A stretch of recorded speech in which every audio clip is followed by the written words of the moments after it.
হ্যাঁ, একটু আপনার পাটসুলা সাক্ষাৎকার নেই। হ্যাঁ, কি অবস্থা? পাটসিলার কাজে লেগে গেছে। বর্ষাকালে তো বাংলাদেশের কৃষক গাড়ে একটা গুরুত্বপূর্ণ কাজই হচ্ছে পাটসিলা, পাট কাটা, পাট জাগ দেওয়া, পাটসিলা। তো এবার পাটের কীরকম দাম কীরকম পাওয়া যাচ্ছে? পাটের বাজার মোটামুটি 3500-3700 বাজার, যেটা ভালো। তাতে কি হচ্ছে, মানে আবাদ করে কি লাভটা হবেনি কিছু না? তার যে অবস্থা, কামলার দাম তো প্রচুর পরিমাণ। হ্যাঁ, কামলার দাম তো প্রচুর পরিমাণ, 1000 টাকার কামলা, বুঝতেছেন না? মানে কামলার দাম প্রচুর। সেই হিসেবে আপনারা যে পাট চলতেছেন সেই পাটকেও তো খুব ভালোভাবে তৈরি করা যায় নাই। না, পানি নেই। তারপরে এবার আমার পানিও কম, পানি আসলে পরে।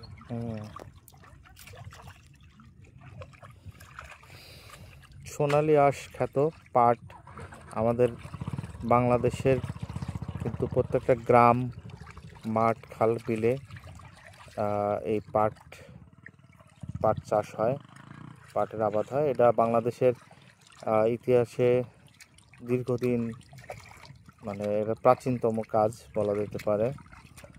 এক সময় পাট নিয়ে বাংলাদেশের সবচেয়ে বেশি বৈদেশিক মুদ্রা অর্জন হতো, যার জন্যে সোনালী আঁশ খ্যাত বাংলাদেশ একটা নামও অর্জন করেছিল।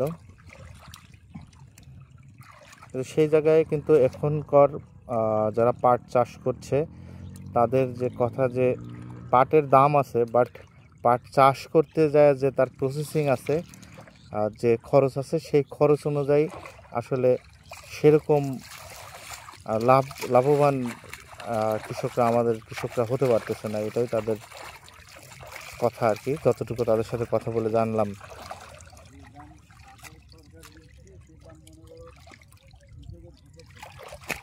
হ্যাঁ,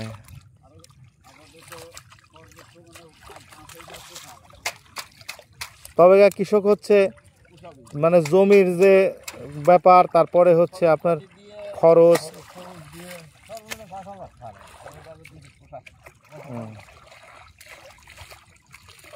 তাছাড়া পোষাচ্ছে না।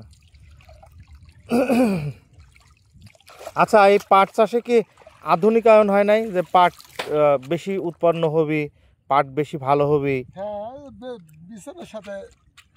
বিছনের সাথে এগুলো ব্যাপার আছে। মোটামুটি পাটটা ভালো নিয়ে যাবে, লম্বা টম্বা মোটামুটি ভালো। কিন্তু তারপরেও মানে এইসব করেও খুব একটা লাভ করা যাচ্ছে না, কারণ হচ্ছে যে মানে পরিশ্রম সাথে হচ্ছে বাজারের সামঞ্জস্য ঠিক নাই। দাম বেশি, দ্বিতীয় কথা পাট টিবার টানা হাসা বহুত জায়গা দেওয়া লাগছে, গাড়ি ভাড়া দেওয়া লাগছে, বুঝলেন? হ্যাঁ, প্রচুর মানে যেখানে আবাদ করছে সেখান থেকে আবার অনেক দূরে গাড়ি ভাড়া করে নিয়ে যায়, জাগ দেওয়া লাগিছে। এই চিরুবিলি পাট কাঠিতে লিগ আছে, মনে করেন নুননগর, ওই আপনার হইলো কি বোয়ালমারি, আচ্ছা, এইসব জায়গায় লিগ আছে। তাহলে এগুলো পাটের দ্বারাই তো হয়েছে, খরচ ভেঙে যাওয়া। মনে করেন যে পাটের দাম হইলো 30-3200-3500 এরকম কেনা হয়ে যাবে। যদি 5000 থাকতো তাহলে পোষাতো। আচ্ছা, বুঝতে পারছি। যাই হোক, ধন্যবাদ। আমরা হচ্ছে আমাদের দেশের যে একদম রিয়েল হিরো, আসল নায়ক যারা মানে কৃষিকাজ করে, কৃষি নির্ভরশীল বাংলাদেশ, সেই কৃষিকাজ যারা করে তাদের কৃষিকাজ নিয়ে, তাদের সুবিধা অসুবিধা নিয়ে একটু কথা বললাম।